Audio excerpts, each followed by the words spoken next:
Comilla medical শিক্ষার্থীদের বিতর্ক প্রতিযোগিতা। Comilla medical assistant training school mats শিক্ষার্থীর মাঝে বিতর্ক প্রতিযোগিতা আয়োজন করা হয়। রোববার সকালে কুমিল্লা হাউজিং এস্টেট এলাকায় অবস্থিত স্কুলের মিলনায়তনে এই প্রতিযোগিতা অনুষ্ঠিত হয়। কারিগরি শিক্ষা অধিদপ্তরের অধীনে অ্যাসেস্ট প্রকল্প আওতায় এই আয়োজন করা হয়। এতে সভাপতিত্ব করেন ম্যাটস কুমিল্লার অধ্যক্ষ ডাক্তার সালাউদ্দিন মাহমুদ।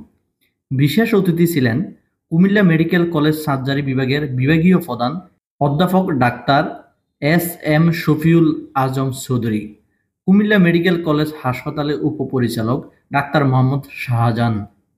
বিতর্ক প্রতিযোগিতায় বিচারক ছিলেন ম্যাটস কুমিল্লা সহকারী পরিচালক ডাক্তার নাসিমা আক্তার, সিনিয়র লেকচারার ডাক্তার মোহাম্মদ কামরুল হাসান ও জুনিয়র লেকচারার ডাক্তার মোহাম্মদ আবুল কালাম আজাদ মল্লিক।